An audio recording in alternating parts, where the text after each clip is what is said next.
Hi class, this is my video for lesson 55. As you can see, in this lesson we're going to cover the concept of fractions, decimals, and percents.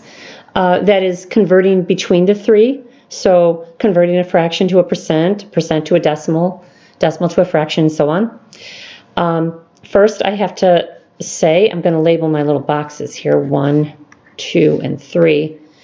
We have to do a little visualizing here because an artist I am not.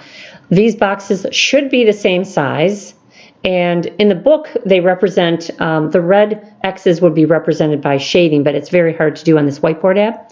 So I X'd off the amounts I needed to. In the box number 3, there's actually 100 boxes there, and that should be 50 of them X'd off. It doesn't look like exactly a half, but there's 50 out of 100 X'd off there. You need to know that. In box 2, obviously that's 5 out of 10, and in box 1, obviously 1 out of 2.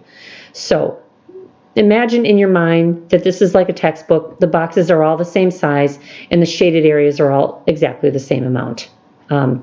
So what the book wants to do is they want to teach you how to see a fraction. I'm using the fraction 1/2 because it's so simple to understand for everybody.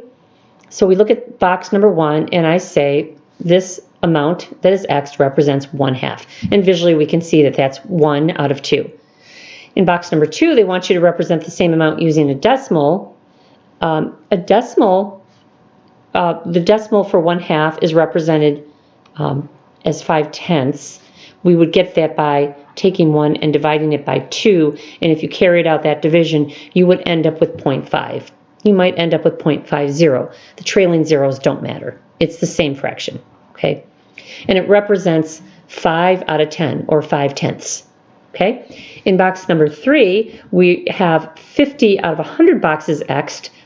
The third thing they want you to do is represent that amount using a percentage. Now, once you have a decimal, percentages are very easy to come to because you simply take your decimal, you move your decimal 2 places to the right and put in a filler 0, and that's your percentage.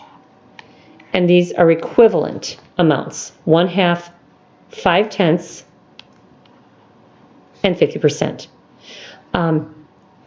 Also, if you have a percentage, I should say, you would take the decimal, which is understood to be at the end, and you would move it to the left 2 places to go back to your percentage. And then you would arrive back at 5/10. So converting between a decimal and a percent is quite easy. Okay? Just move that decimal 2 places to the right to get your percentage, and move that decimal 2 places back again to get your decimal. In fact, percentage means out of 100. So technically, 50% means 50 out of 100. And that's a fair way to write it. We write percent. 50% stands for 50 out of 100. We write it using this symbol, the percentage symbol. Okay?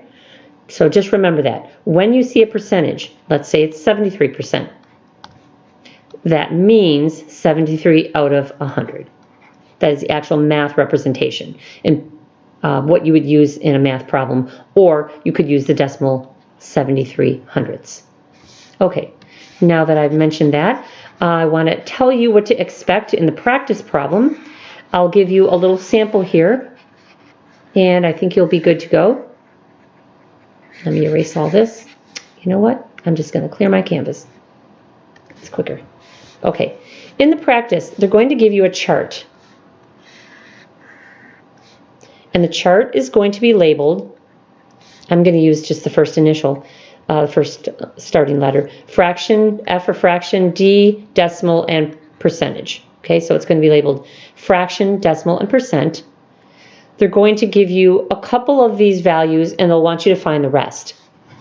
So for example, in the first row, they'll give you a fraction, I think, and in the second row, a decimal. Let's see, which one am I going to use 2/10. And they'll want you to find the remaining values to fill in the chart. So if we start with the first row, 1/3, the way that you know to go from a fraction to a decimal is always to divide. Remember that 1/3 means 1 divided by 3. Fractions really do mean numerator divided by denominator. Many of you may already know what the decimal value for 1/3 is, but I'm going to do this just to remind you. 3 goes into 1 0 times. Sorry about the Christmas music. It's time to change it back to regular season, I think. Okay, 0 times 3 is 0. Now we can start dropping down zeros. We can drop down as many as we need, but it's, I'm sorry, after that 3 goes into 1, I meant we need to bring the decimal up there. It's standard to go out 2 decimal places. So 3 goes into 10 3 times. 3 times 3 is 9. 10 minus 9 is 1. We can drop down another 0. 3 goes into 10 3 times. And you can see what's going to happen. This is a repeating decimal. All right, and we always put our bar over the portion that repeats. So technically that would be 3/10 repeating. So I'm going to write that here in the decimal box, 3/10 repeating. What did I tell you? To go from a decimal to a percentage, we just take that decimal and we move it forward 2 places and put in a filler 0. Easy peasy. So our percentage is 30%. Now I'm done with row 1. So in row 2, we start with a decimal and we have to find our fraction and our percentage. Let's go from decimal to percent. Like I said, easy peasy. Decimal goes to the right 2 places and we put in our filler 0 and we get 20%. Now it is very simple to change, to convert a decimal to a fraction. If we read our decimals properly, it's very easy. If we read that 2/10 and we stop that habit of saying 0.2, 2/10, and we write that out, 2/10, there's our fraction, 2/10. You can write 2/10 in the box. I wouldn't mark you down for it, but I prefer to see it fully reduced. That means we would divide top and bottom by 2, by the greatest common factor. And that would give us 1/5. Many of you may be able to just look at 2/10 and remember that it reduces to 1/5. And that is what you're going to be asked to do in the practice. I think you guys can handle that. Rewatch the video if you have any fuzziness.